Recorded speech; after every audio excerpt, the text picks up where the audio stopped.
তেলাওয়াত করেছি, এর অর্থ যদি আপনারা জানতেন, এর ব্যাখ্যা যদি আপনারা জানতেন, কলিজা ফেটে যেত, চোখ দিয়ে অশ্রু ঝরত যে আল্লাহ তাআলা এখানে জান্নাতীদের কথা কিভাবে বলেছেন। সুবহানাল্লাহ বলেন। আমরা জান্নাতে যেতে চাই কি চাই না? সেই জান্নাতে আল্লাহ তাআলা আপনাদের মতো যারা কোরআনকে ভালোবাসে তাদেরকে রব তার কুদরতি জবান দিয়ে, কুদরতি কণ্ঠ দিয়ে তেলাওয়াত করে শোনাবে। আল্লাহ সুবহানাহু ওয়া তাআলা আমাদের কবুল করুন, বলি আমিন।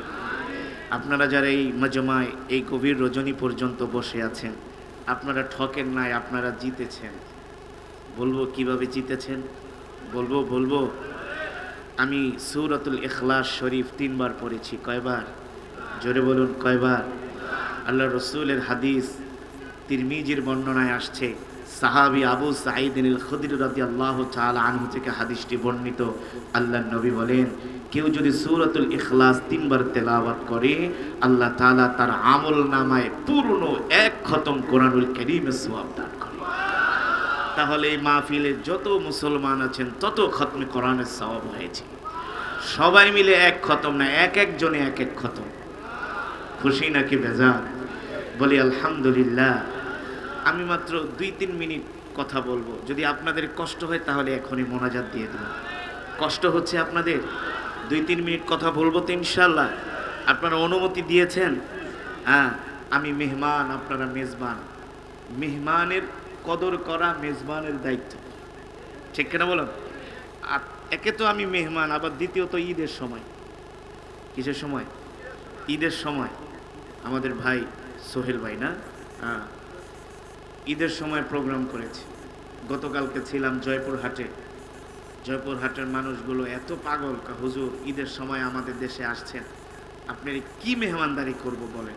আমি বলি আপনারা ধৈর্য ধইরা একেবারে কিংপতন নীরবতা পালন করে কিছু তেলাওয়াত শোনেন, বয়ান শোনেন, এটাই সবচেয়ে বড় মেহমানদারি, ঠিক কিনা বলেন? তো আমি 2-4 মিনিট কথা বলবো, কিন্তু ওঠাউঠি করা যাবে না, এদিক সেদিক তাকানো যাবে না। রাজি আছেন ইনশাআল্লাহ? এই যে মাওলানা নাসিরউদ্দিন যুক্তিবাদী সাহেব, উনি, আমি এখানে বসে প্রায় 40-45 মিনিট বয়ান শুনেছি না? আমি কিন্তু উঠে চলে যাই নাই, এদিক সেদিক করি নাই। কেন করি নাই? সে মেহমান, তাকে তাজিম করতে হবে, সম্মান করতে হবে, ঠিক কিনা বলেন? আমি যে তার বয়ান বসে বসে শুনেছি, আমিও উপকৃত হয়েছি, ঠিক না? তারও ভালো লেগেছে, আল্লাহর রহমত নাজিল হয়েছে, পুরাটাই লাভ, লসের কোনো কারবার নাই, ঠিক কিনা বলুন? তাহলে আল্লাহর বান্দারা, আপনারা কোরআনের মজমায় বসছেন, অল্প সময় 2-4 মিনিটে মোনাজাত হয়ে যাবে। আপনাদের মেহমানদারির ব্যবস্থা আছে, মেহমানদারি গ্রহণ করে বাড়িতে যাবেন। আল্লাহ তাআলা সকলকে তৌফিক দান করুন। এবার আসেন, 1 মাস আমরা সিয়াম সাধনা করেছি, ঠিক না? 1 মাস আমরা মাহে রমাদানুল মুবারাকের রোজা রেখেছি, ঠিক কিনা বলেন? আল্লাহ তাআলা রোজা আমাদেরকে কেন দিয়েছেন? 1 মাস যে আমরা রোজা পালন করলাম, 1 মাস যে আল্লাহ তাআলা আমাদেরকে রমাদানের মাস দিয়েছেন, এই রমাদান দেওয়ার কারণ কি? মাহে রমজানুল মুবারকের মতো এমন বরকত মাস, ফজিলতপূর্ণ মাস, কোরআনের মাস যে আমরা পেয়েছি, আল্লাহ তাআলা আমাদের দিয়েছেন, এটার একটা উদ্দেশ্য আছে। কি আছে? জোরে বলুন, কি উদ্দেশ্য বলতে পারবেন? কি উদ্দেশ্য বলতে পারবেন? এই যে 1 মাস রোজা রাখছেন, এটার উদ্দেশ্যটা কি? আরে আল্লাহর হুকুম তো আছে, আল্লাহর হুকুম মেনেছেন, ইবাদত করেছেন, আল্লাহ তাআলার কাছে গুনাহ মাফের জন্য ক্ষমা চেয়েছেন, ঠিক না? জান্নাত চেয়েছেন, এটা তো আছেই। মূল উদ্দেশ্য হলো আল্লাহ তাআলা আমাদেরকে 1 মাস রোজা রেখে আমাদেরকে ট্রেনিং দিয়েছেন, যাতে করে আমরা তাকওয়াবান হতে পারি। এটা হলো মূল উদ্দেশ্য। আমরা কি? যাতে তাকওয়াবান হতে পারি, পরহেজগার হতে পারি, মুত্তাকিন হতে পারি। এটাই হলো 1 মাস রোজা রাখার মূল উদ্দেশ্য, ঠিক কিনা বলেন? এবার আসেন মুসলমান, এই পৃথিবীর জমিনে কোটি কোটি মুসলমান আছে। এই পৃথিবীর জমিনে মুসলমানের অভাব নাই, প্রায় 250 কোটি মুসলমান, ঠিক কিনা বলেন? কিন্তু আল্লাহ তাআলা বলতেছেন, এই 250 কোটি মুসলমানের মধ্যে যারা সবচেয়ে বেশি তাকওয়াবান, আল্লাহ তাদেরকে ভালোবাসেন। এটা আমার কথা নয়, আল্লাহ কোরআনুল কারীমের মধ্যে বলছেন, ইন্নাল্লাহা ইউহিব্বুল মুত্তাকিন। মুত্তাকিনদেরকে, পরহেজগারদেরকে, তাকওয়াবানদেরকে আল্লাহ তাআলা অধিক ভালোবাসেন, অধিক ভালোবাসেন। এবার আসেন মুসলমান তাকওয়াবান কারা, পরহেজগার কারা? যাদেরকে আল্লাহ তাআলা এত ভালোবাসেন, যেই তাকওয়াবানদেরকে আল্লাহ তাআলা হাসরের ময়দানে তার আরশের নিচে ছায়া দিবেন। সুবহানাল্লাহ বলেন। যেই তাকওয়াবানদের জন্য আল্লাহ তাআলা জান্নাতের মধ্যে একটা গেট, একটা তোরণ নির্মাণ করবেন, যার নাম হলো বাবুর রায়্যান। সুবহানাল্লাহ বলেন। যারা একটি মাস রোজা রেখে তাকওয়া অর্জন করেছে, ওই বাবুর রায়্যান দিয়া তারা সোজা আল্লাহ তাআলার জান্নাতে ঢুকে যাবে। আল্লাহু আকবার। জোরে বলুন আল্লাহু আকবার। আল্লাহ তাআলা বলতেছে, বান্দা আমি তোমাদেরকে রমাদান দিয়েছি যাতে করে তোমরা তাকওয়াবান হতে পারো, মুত্তাকিন হতে পারো, পরহেজগার হতে পারো। এই রোজা শুধু আমি আল্লাহ তোমাদের জন্যই দেই নাই, তোমাদের পূর্বে যারা এসেছিল তাদেরকেও দিয়েছি। ঠিক কিনা বলেন? আল্লাহ তাআলার উদ্দেশ্য হলো আমরা তাকওয়াবান হয়ে যাব, মুত্তাকিন হয়ে যাব, পরহেজগার হয়ে যাব। তাহলে আমরা কিভাবে তাকওয়াবান হব? একটা মানুষ যে তাকওয়াবান এটা বুঝবেন কিভাবে? আপনি নিজেও যে তাকওয়াবান এটা বুঝবেন কিভাবে? এক মাস রোজা রাখার পরে যদি এক ওয়াক্ত নামাজ কাজা হয়ে যায়, এই কাজা হওয়ার কারণে যদি আপনার কলিজা ছিঁড়ে যায়, তাহলে বুঝবেন আপনি তাকওয়াবান হয়েছেন। ঠিক কিনা বলেন? একটি মাস রোজা রাখার পরে আপনার দ্বারা যদি কোনো গুনার কাজ সংগঠিত হয়ে যায়, আপনি বারবার তওবা করবেন আর আল্লাহ তাআলার কাছে ক্ষমা প্রার্থনা করবেন, চোখের পানি ছেড়ে দিয়ে বলবেন, আল্লাহ মালিক, আমার দ্বারা গুনার কাজ সংগঠিত হয়ে গেছে, আমি আপনার কাছে ক্ষমা চাই, আল্লাহ আপনি আমাকে ক্ষমা করে দেন। আল্লাহর কদমে সেজদায় পড়ে যাবেন, তাহলে বুঝবেন আপনি রোজা রেখে তাকওয়াবান হয়েছেন। ঠিক কিনা বলেন? কিন্তু এক মাস রোজা রাখার পরে যখন ঈদের চাঁদ উঠেছে, আপনার মাথায় টুপি ছিল, মুখেও দাড়ি ছিল, আছে কি আছে না?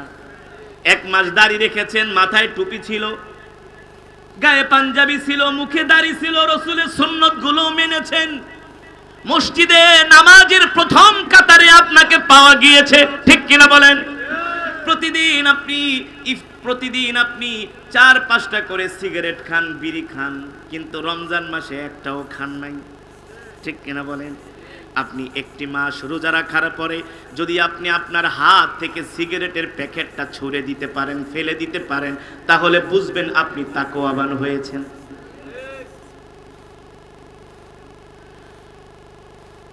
আপনি কখন বুঝবেন আপনি তাকওয়াবান হয়েছেন? আপনার চোখের সামনে যদি কোনো হারাম জিনিস আসে, কোনো বেগানা মহিলার, আপনার কোনো বেগানা মহিলার ছবি, কোনো পিকচার যদি আপনার সামনে আসে, সেই পিকচারের দিকে যদি আপনি না তাকান, তাহলে বুঝবেন আপনি তাকওয়াবান হয়েছেন। ঠিক কিনা বলেন? আপনার এই জবান দ্বারা যদি কোনো মানুষ কষ্ট না পায়, তাহলে বুঝবেন আপনি তাকওয়াবান হয়েছেন। আপনার হাত দ্বারা যদি কোনো মানুষ কষ্ট না পায়, তাহলে বুঝবেন আপনি তাকওয়াবান হয়েছেন।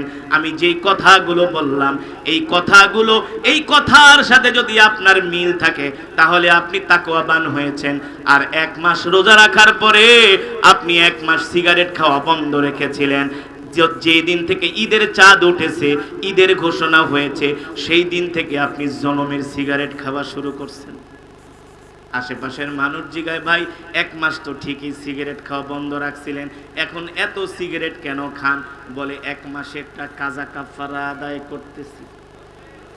সমাজে এমন মানুষ আছে কি আছে না? যাদেরকে এক মাস মসজিদে দেখছেন, এখন আর তাদেরকে মসজিদে পাবেন না। হ্যাঁ, তাদেরকে ওক্তিয়া নামাজে পাবেন না, ফজরের নামাজে পাবেন না, মাগরিবের নামাজে পাবেন না। ঠিক কিনা বলেন? রমজান মাস আসলে একটা টুপি লাগায় আর একটা পাঞ্জাবি লাগায় না, ভান ধরে। এটা কি ধরে? ভান ধরে। আপনি তখনই বুঝবেন আপনার রোজা আল্লাহর দরবারে কবুল হয়েছে, যখন আপনি এক মাস ইবাদত করার পরে বাকি 11 মাস যদি আপনার ইবাদতের অভ্যাস গড়ে ওঠে, তাহলে বুঝবেন আপনার রোজা আল্লাহর দরবারে কবুল হয়েছে। ঠিক কিনা বলেন? কিন্তু দুঃখের বিষয় হলো, বাংলাদেশে কিছু সিজনাল মুসল্লি আছে, যারা এক মাস রোজা রাখে, নামাজ পড়ে, ওরা হলো সিজনাল মুসল্লি। কি মুসল্লি? সিজনাল মুসল্লি 1 মাস রোজা রাখে, বাকি 11 মাস খবর নাই, মসজিদে পাওয়া যায় না। ঠিক কিনা বলেন? আবার কিছু মুসল্লি আছে মাসে 4 দিন মসজিদে যায়। কোন দিন? আরে ভাই কথা বলেন, কোন দিন? তাও কোন সময় যায় জানেননি? 1টা 25-এ যায়া মসজিদের ভিতরে জায়গা পায় না, ওই বারান্দায় দাঁড়ায় ছোট ছোট বাচ্চাগুলোকে ঠেলাঠেলি করে। ওরা কাতারে দাঁড়ায়, ওদের টান দিয়ে তোরা যা, তোকে নামাজ পড়া লাগবো না, তোরা পিছনে যা, কি নামাজি 1টা 25-এ আইছে। ঠিক কিনা বলেন? আবার যখন ইমাম সাহেব সালাম ফিরায় 2 রাকাত পড়ার পরে মনে হয় পারলে একজনের ঘাড়ের উপর আরেকজন লাফ দিয়া পড়ে, টুপিটা হাতে নিয়ে একেবারে শার্টটা খোলাইয়া লুঙ্গিটা লেসরাইতে বাড়িতে যায়, পুরা রাস্তা পরিষ্কার করতে এসে। 2 রাকাত পরে নামাজ শেষ। আর যদি ইমাম সাহেব একটু খুতবা লম্বা করে, বয়ান একটু বেশি করে, চোখ বড় বড় করে তাকায় যে হুজুর এত ওয়াজের দরকার কি? তোমার দরকার নয়, মুমিনের ঠিকই দরকার আছে। ঠিক কিনা বলেন? এই সিজনাল মুসল্লিরা, এলাকায় এমন মুসল্লি আছে কি আছে না? আছে না? 1 মাস খুব মুসল্লি, বাবারে কি ভাবসা, এখন আর খবর নেই। এতদিন ফজরের নামাজে প্রতিটা মসজিদ ভরে গেছে, রমজানও শেষ, এখন 4 জন 5 জন 3 জন, কপাল খারাপ হইলে ইমাম আর মুয়াজ্জিন। ঠিক কিনা বলেন? ইমাম আর মুয়াজ্জিন, মসজিদে মুসল্লি নাই। রমজান মাস 1 মাস ইবাদত করে মনে করেছো জান্নাত কামাই করে ফেলেছে, এত সোজা না, এত সোজা না। 1 মাসের ইবাদত দিয়ে জান্নাতে চলে যাবা, এত সোজা না। 1 মাসের ইবাদত করার জন্য আল্লাহ আমাদেরকে দুনিয়াতে পাঠায় নাই। 1 মাস যদি ইবাদত করে জান্নাতে যাও, তাহলে 1 মাসই ভাত খাও, বাকি 11 মাস না গায়ে থাকো। ঠিক কিনা বলেন? সুতরাং আমি আপনাদেরকে কষ্ট দিব না, আপনাদের হাতে ধরি, পায়ে পড়ি। আল্লাহ কোরআনুল কারীমের মধ্যে বলছেন, আল্লাহ তাআলা তাকওয়াবানদেরকে ভালোবাসেন। তাহলে আপনি তাকওয়াবান কিভাবে হবেন? যেভাবে করে আপনি রমাদানুল মুবারকে 5 ওয়াক্ত সালাত জামাতের সাথে আদায় করেছেন, এখনো যদি 5 ওয়াক্ত সালাত আপনি জামাতের সাথে আদায় করতে পারেন, মসজিদে যে আগের কাতারে বসতে পারেন, তাহলে বুঝবেন আপনার ইবাদত রবের দরবারে কবুল হয়েছে। ঠিক কিনা বলেন? রবের দরবারে কবুল হয়েছে। সিগারেট খাওয়া যদি ছাড়তে পারেন, সিগারেট খাওয়া এখন ধুমায় খায়, ধুমায়া 1 মাসেরটা পুরো একেবারে রিকভারি করতেছে, ধুমায় খাচ্ছে। রমজান মাসে খান নাই, এখনো সিগারেট খাওয়া। অনেকে আবার হুজুর সিগারেট খাওয়া বলে মাকরু। কি ফতোয়া? সিগারেট খাওয়া কিসের মাকরু? সিগারেট খাওয়া হারাম, হারাম। কারণ এই সিগারেট খেতে খেতে মুখ থেকে গন্ধ হয়, যেই মুখে গন্ধ হয় ওই মুখের ইবাদত আল্লাহর দরবারে কবুল হয় না, ফেরেশতারাই তার কাছে আসে না। আপনি জানেন, অকুর রব্বি আদখিলনি মুদখালা সিদক ওয়া আখরিজনি মুখরাজা সিদক ওয়াজআলনি মিন লাদুনকা সুলতানান নাসীরা। আপনি জানেন ফজরের সময় যে কোরআন পড়া হয়, তাহাজ্জুদে যে কোরআন পড়া হয়, ইন্না কুরআনাল ফাজরি কানা মাশহুদা, ওই তেলাওয়াত শোনার জন্য ফেরেশতারা জমিনের মধ্যে চলে আসে। আপনার জবানের কাছে যে ফেরেশতারা বসে থাকে, এখন আপনার মুখে যদি সিগারেটের গন্ধ কয়, গাজার গন্ধ কয়, ইয়াবার গন্ধ কয়, ফেন্সিডিলের গন্ধ কয়, ফেরেশতারা হলো পবিত্র। ঠিক কিনা বলেন? তারা হলেন পবিত্র, তারা কখনো অপবিত্রতার কাছে যায় না। এ কারণে আল্লাহ রাসূল সাল্লাল্লাহু আলাইহি সাল্লাম কি বলেছেন, যে তোমরা কাঁচা পেঁয়াজ খেয়ে নামাজে আসবা না। কাঁচা পেঁয়াজ আল্লাহ রাসূল খেতে নিষেধ করেছে, যে তোমরা যদি কাঁচা পেঁয়াজ খাও, কাঁচা পেঁয়াজ খেলে মুখ থেকে একটা গন্ধ আসে, বিশ্রী গন্ধ আসে কি আসে না? আল্লাহ রাসূল কাঁচা পেঁয়াজ খেতে নিষেধ করেছেন, যে খেয়ে মসজিদে আসবা না, ভালো করে মিসওয়াক করবা, পবিত্র হবে।